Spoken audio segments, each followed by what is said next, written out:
आज हम जेनेटिक्स के बारे में पढ़ेंगे, यानी कि आनुवांशिकता के बारे में पढ़ेंगे। तो जेनेटिक्स क्या है? विज्ञान की वह शाखा है, यानी कि विज्ञान की वह शाखा जिसमें हम आनुवांशिक लक्षणों यानी कि के वंशानुगत का अध्ययन करेंगे। यानी कि आनुवांशिक लक्षण जो होते हैं वह वंशानुगत होते हैं। वंशानुगत का मतलब एक पीढ़ी से दूसरी पीढ़ी में ट्रांसफर होते हैं। तो जेनेटिक लक्षण क्या है? आनुवांशिक लक्षण यानी कि ये वे लक्षण होते हैं जो एक पीढ़ी से दूसरी जो पीढ़ी होती है, दूसरी पीढ़ी में स्थानांतरित होते हैं। वो क्या कहलाते हैं? आनुवांशिक लक्षण कहलाते हैं। आनुवांशिकी के अंदर, जेनेटिक्स के अंदर हम क्या करते हैं? विज्ञान की वह शाखा जिसमें आनुवांशिक लक्षणों का अध्ययन किया जाता है जेनेटिक्स कहलाती है। और आनुवांशिक लक्षण और जेनेटिक्स लक्षण को कौन कंट्रोल करता है? जीन कंट्रोल करता है। और जीन को मेंडल ने क्या कहा था? कारक कहा था, यानी कि फैक्टर कहा था। अब बात करते हैं आनुवांशिक के जनक कौन है। तो फादर ऑफ जेनेटिक्स यानी कि आनुवांशिकी के जनक। तो दोस्तों, आनुवांशिकी के जो जनक हैं वो है ग्रेगर जोहान मेंडल, यानी कि मेंडल आनुवांशिकी के जनक है। इनका जन्म 1822 में ऑस्ट्रिया के हेजेनडॉर्फ प्रांत के सिल्सिया नामक स्थान पर हुआ था और इनकी मृत्यु 1884 में हुई थी। मेंडल ने आनुवांशिकी के बहुत ही महत्वपूर्ण नियम दिए थे। पहला है प्रभाविता का नियम। दूसरा है पृथक्करण का नियम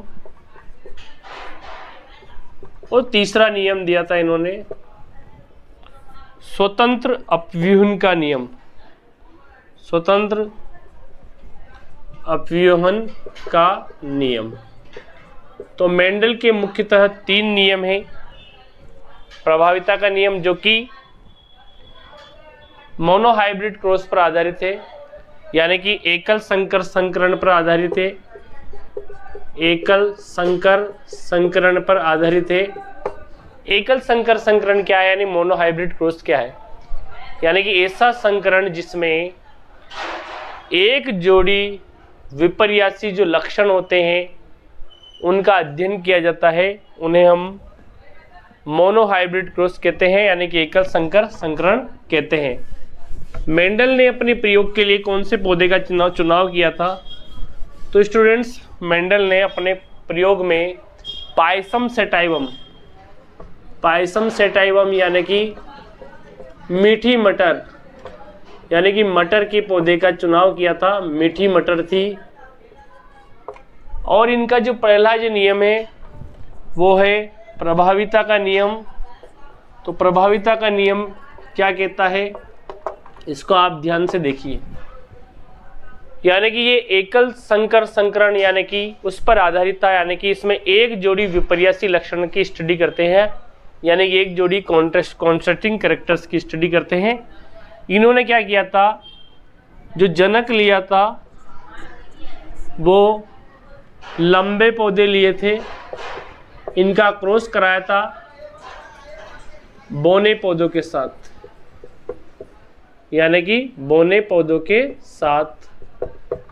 तो लंबे जो हैं उसको टीटी से शो करते हैं, जबकि बोने को स्मॉल टी से शो करते हैं।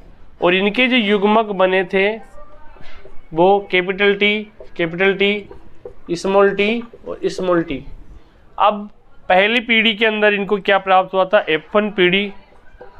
तो स्टूडेंट, इसमें टी इसके अंदर देखिए इसका क्रॉस इसके साथ कराएंगे तो कैपिटल टी स्मॉल टी, इसका फिर दूसरे के साथ कराएंगे तो कैपिटल टी स्मॉल टी, फिर इसका फर्स्ट वाले के साथ कैपिटल टी स्मॉल टी और इसका सेकंड के साथ कैपिटल टी स्मॉल टी।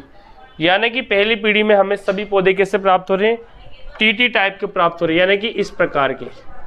इसका मतलब 100% क्या थे, F1 जनरेशन में 100% पौधे क्या थे, लंबे थे। क्या थे, लंबे। तो इसका मतलब प्रभाविता का नियम क्या बताता है कि प्रथम पीढ़ी में वे ही लक्षण प्रकट हो पाते हैं जो प्रभावी होते हैं। तो इसमें प्रभावी लक्षण कौन है, लंबापन। तो लंबापन इसलिए प्रभावी है क्योंकि ये पहली पीढ़ी में केवल लंबा ही पौधा प्राप्त हुआ है हमें। अब F1 पीढ़ी का आपस में क्या कराया, स्वपरागण कराया, यानी कि सेल्फ क्रॉस कराया। तो स्वपरागण से क्या प्राप्त हुआ, इसको भी हम देख लेते हैं। तो आपको पहली पीढ़ी में जो कैपिटल टी स्मॉल टी प्राप्त हुआ, इसको याद रखिए। अब देखिए पहली पीढ़ी में जो हमें पौधे प्राप्त हुए, जो जनक थे पहली पीढ़ी के, उनका आपस में हम स्वपरागण कराएंगे। तो देखिए जो पहली पीढ़ी में इस तरह का हमें प्राप्त हुआ, तो ये लंबे जो पौधे थे पहली पीढ़ी के सभी लंबे थे।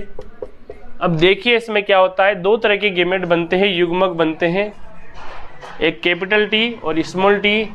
इधर भी युग्मक बनते हैं, कैपिटल टी स्मॉल टी। अब यहाँ देखेंगे हम, फर्स्ट का इसके साथ क्रॉस कराया तो कैपिटल टी, इसका दूसरे के साथ कराया तो कैपिटल टी स्मॉल टी, इसका फर्स्ट के साथ कराया तो कैपिटल टी स्मॉल टी और इसका इसके साथ कराया तो कैपिटल स्मॉल टी। तो देखिए अगर ये F2 जनरेशन, F2 पीढ़ी, और हमने यहाँ क्या कराया, स्वपरागण। क्या कराया, स्वपरागण। यानी कि ये जांच कर रहे हम कि जो पहली पीढ़ी में जो पौधे हमें लंबे प्राप्त हुए थे, उसके अंदर जो बोनापन कहाँ चला जाता है, तो दूसरी पीढ़ी के अंदर जो बोनापन है वापस से प्रकट हो जाता है। तो ये जो तीन जो पौधे हैं अपने को, ये बाहर से देखने पर तीनों क्या हैं, लंबे हैं, जबकि एक जो है ये क्या है, बोना।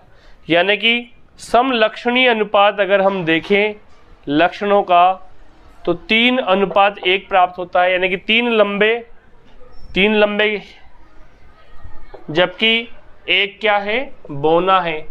यानी कि 3 लंबे और 1 बोना, ये प्राप्त हो रहे अपने को F1 पीढ़ी में।